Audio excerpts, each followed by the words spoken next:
சென்னைக்கு இரண்டாவது விமான நிலையம் வேண்டுமென அரசு அறிவித்து அதை காஞ்சிபுரம் அருகில் உள்ள பரந்தூர் கிராமம் உள்ளிட்ட 12 கிராமங்களை அகற்றி இந்த விமான நிலையத்தை அமைப்போம் என்று அரசு அறிவித்திருக்கிறது. இந்த பிரச்சனையில் என்னை பொறுத்தவரை அது பிரச்சனையாகத்தான் நான் பார்க்கின்றேன். இதில் பாதிக்கப்பட்ட கிராமங்கள் சேர்ந்த மக்களை சந்திக்க வேண்டும் என நம்முடைய இனமான காவலர் மருத்துவர் ஐயா அவர்கள் கேட்டுக்கொண்ட இணங்க அனைத்து கிராமங்களுக்கும் நான் நேரடியாக சென்று மக்களை சந்திக்க திட்டமிட்டிருந்தேன். ஆனால் அங்கே சென்றால் அங்கே சட்டம் ஒழுங்கு பிரச்சனை வரும் என்று காவல்துறையினர் மக்களை நீங்கள் இங்கே காஞ்சிபுரம் நகரிலே நீங்கள் சந்தியுங்கள் என்று ஒரு யோசனை சொன்னார்கள். அதை ஏற்று இப்பொழுது காஞ்சிபுரம் நகரிலே பாதிக்கப்பட்ட மக்களை அழைத்து கருத்து கேட்கின்ற கூட்டம் இப்பொழுது நடைபெற்றுக் கொண்டிருக்கிறது. சமீபத்தில் தமிழக அரசு அறிவித்து சென்னைக்கு இரண்டாவது விமான நிலையம், அது பசுமை விமான நிலையம், கிரீன்ஃபீல்டு ஏர்போர்ட் ஒன்று நாங்கள் கட்ட இருக்கின்றோம்.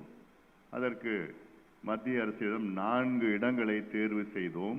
அந்த 4 இடங்களை மத்திய அரசிடம் கொடுத்து பிறகு மத்திய அரசு ஆய்வுகள் நடத்தி அதில் ஓரிடம் தேர்வு செய்தி இருக்கிறது என்று செய்தி வெளியிட்டார்கள். அந்த ஓரிடம்தான் இங்கே காஞ்சிபுரம் அருகிலே பரந்தூர் கிராமம் உள்ளிட்ட நெல்வாய் போன்ற இன்னும் 12 கிராமங்கள்.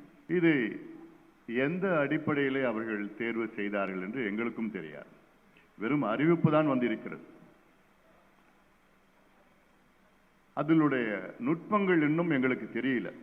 என்னங்க வழி வரப்போகுது, எப்படி வரப்போகுது, நீர்நிலைகளை என்ன பண்ண போறாங்க, ஏரி குளங்களை என்ன செய்ய போறாங்க.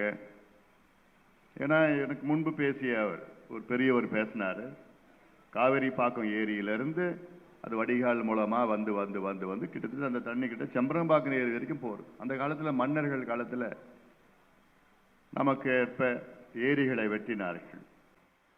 காவிரி பாக்கம் ஏரி பார்த்தா இன்னும் கொஞ்சம் அந்த பக்கம் வாலாஜால வடக்குல இருக்கு. இந்த காவிரி பாக்கம் ஏரிக்கு தண்ணி வரது வந்து பாத்தீங்கன்னா வாலாஜாவில் ஒரு தடுப்பணை இருக்கு. அந்த பாலாத்துல தடுப்பணை கட்டி அது வடக்கு காவா தெற்கு கால்வான்னு இருக்கு. வடக்கு கால்வாயில தான் காவிரி பாக்கம் ஏரிக்கு தண்ணி போகுது. இது இல்லாம கொசஸ்தலை ஆத்துல இருந்து கொஞ்சம் தண்ணி வரத்தும் காவிரி பாக்கத்துல போகுது. 2 ஆத்துல இருக்கிற தண்ணி வந்து வடிகால் மூலமா அங்கங்க வடிஞ்சு வடிஞ்சு வந்து எல்லா பகுதியில வந்து அதனாலதான் அந்த காஞ்சிபுரம் ஏரி மாவட்டம் ஒரு பக்கம் வடிந்து செம்பரம்பாக்கம் போய் அடையார் ஆத்துல போய் கடல்ல கலக்குது. அந்த பக்கத்துல போய் சிலது கொசஸ்தலை ஆத்துல அந்த பக்கம் போகும்.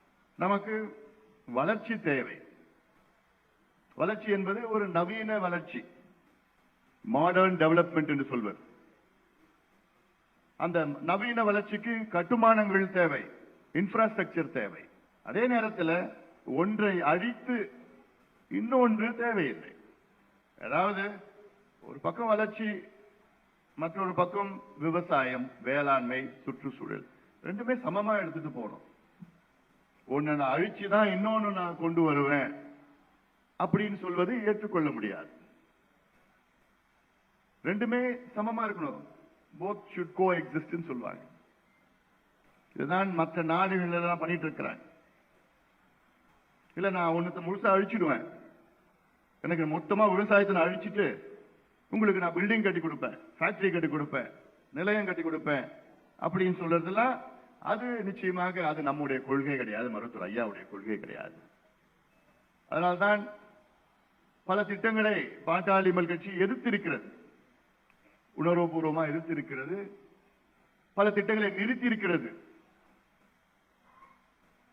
ஒரு உதாரணம், 8 வழிச்சாலை என்னை பொறுத்த வரைக்கும் அது தேவையில்லாத ஒரு திட்டம். ஏன் தேவையில்லை? ஒரு நெடுஞ்சாலை, தேசிய நெடுஞ்சாலை தேவையானது தான். சாதாரணமா எடுத்துக்கிட்டீங்கன்னா நேஷனல் ஹைவேஸ் நமக்கு தேவையானது ஒரு திட்டம். ஆனால் அந்த சென்னை சேலம் 8 வழிச்சாலை என்னை பொறுத்த வரைக்கும் தேவையில்லை. ஏன்னா ஏற்கனவே 3 தேசிய நெடுஞ்சாலைகள் சென்னையிலிருந்து சேலத்துக்கு போகுது. ஏற்கனவே 3 போகுது, 4வது எதுக்குன்னு நான் கேட்கிறேன். இப்ப 1 கூட இல்ல, ஒரே ஒரு தேசிய நெடுஞ்சாலை இல்லைன்னா நான் அதை எதிர்க்க மாட்டேன். ஆனா இப்ப 3 போகுது, 4வது அடாவடியா போய் கட்டி நம்முடைய விவசாய நிலங்களை எடுத்துக்கிட்டு வன வழியாக போயிட்டு வாழ்வாதாரத்தை அழித்து அதுக்காகத்தான் நம்ம இதை எதிர்க்கிறோம். பல உதாரணங்கள் இருக்கு. என்எல்சி எடுத்துங்க, கடலூர்ல அவன் நிலத்தடி நீரை உறிஞ்சி உறிஞ்சி உறிஞ்சி உறிஞ்சி எடுத்து அங்க இருக்கிற நிலக்கரியை, பழுப்பு நிலக்கரி, அதுவும் நிலக்கரி கிடையாது, பழுப்பு நிலக்கரி, லிக்னைட், அதை எடுத்துக்கிட்டு அதை வியாபாரம் பண்ணி அந்த பணத்தை எல்லாம் எடுத்து வட இந்தியாவில போய் முதலீடு செய்யலாம். அந்த மாவட்டம் பாலைவனமா மாறிடுச்சு. அதுக்காகத்தான் நாங்க என்எல்சியில எங்களுக்கு அது நிறுவனமே வேண்டாம், மூடிட்டு போயிடு, பூட்டிட்டு போயிடு, எங்களுக்கு வேண்டான்னு அந்த ஒரு முடிவு எடுத்துட்டு இருக்கோம். சில பேர் சொல்லுவாங்க, ஐயோ அது ஒரு ஃபேக்டரி, இண்டஸ்ட்ரி, வேலை வாய்ப்பு கொடுக்குது. வேலை வாய்ப்பு யாருக்கு கொடுக்குது? ஒரு தமிழனும் அங்க வேலை செய்ய முடியல. இருக்கிறவன் எல்லாம் வட இந்தியால இருந்து வந்திருக்கிறான்.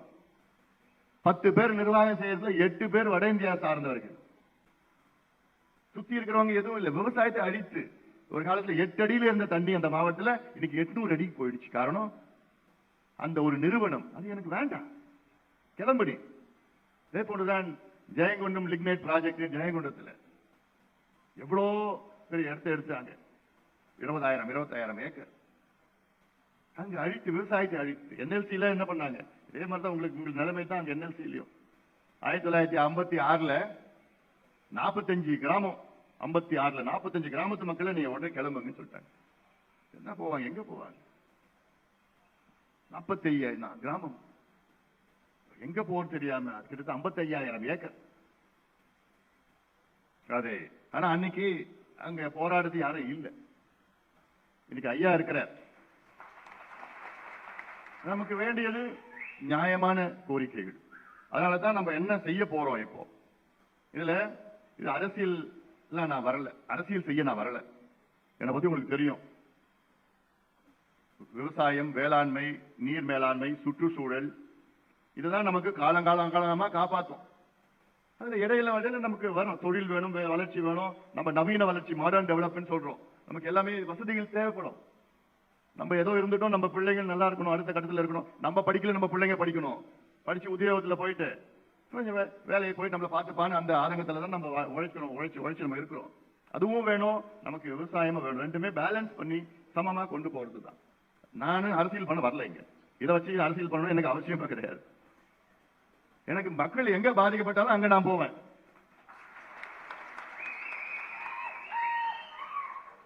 அது இங்க காஞ்சிபுரம் மாவட்டத்தில் பாதிக்கப்பட்டாலும் போவேன், கன்னியாகுமரி மாவட்டத்தில் பாதிக்கப்பட்டாலும் போவேன், திருப்பூர் மாவட்டத்தில் பாதிக்கப்பட்டாலும் போவேன், ஏன் ஆந்திராவில் பாதிக்கப்பட்டாலும் போவேன், கர்நாடகாவில் பாதிக்கப்பட்டாலும் போவேன், பெங்களூர்ல எங்க போனாலும் நான் போவேன்.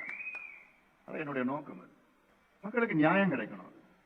இங்க பாத்தீங்க, மன உளைச்சலோட அப்படியே கண்ணீரோட நீங்க பேசுறதுல மறக்க முடியாது. அதனால நீங்க தைரியமா இருங்க, நம்பிக்கையோட இருங்க, நீங்க அழ வேண்டாம்.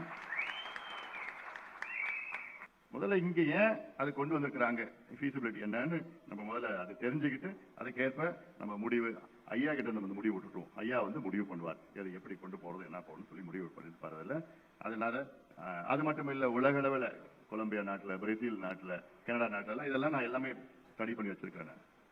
நமக்கு ஒன்று பக்கம் வளர்ச்சி, இன்னொரு பக்கம் வேளாண்மை, சுற்றுச்சூழல், விவசாயம், வாழ்வாதாரம். நம்முடைய அடையாளமே இந்த ஊர் தான். காலகாலமான முன்னோர்கள்லாம் இருந்த ஊர் அடையாளம், நம்முடைய அடையாளத்தை தொலைத்து வேற எங்கேயோ நம்ம போறது, அதெல்லாம் நம்ம சிந்திக்க வேண்டும். அது அரசாங்கமும் சிந்திக்க வேண்டும். அதற்கேற்ப ஒரு முடிவெடுக்க வேண்டும். எல்லாரும், அதாவது நமக்கு வேண்டியது இன்க்ளூசிவ் குரோத்னு சொல்றது. நல்ல சஸ்டைனபிள், நீடித்த வளர்ச்சி, எல்லாம் உள்ளடங்கிய வளர்ச்சி வேணும். இன்க்ளூசிவ், எல்லாரும் இருக்கணும். ஒரு பக்கம் கட்டுமானங்கள் இருக்கணும், வேளாண்மை இருக்கணும், விவசாயம் இருக்கணும், எல்லாமே இருக்கணும். ஒன்றை அழித்து இன்னும் ஒன்று நமக்கு அது தேவையில்லை. கொள்கை ரீதியிலே அந்த பாட்டாளி வச்சு எதிர்க்கும்.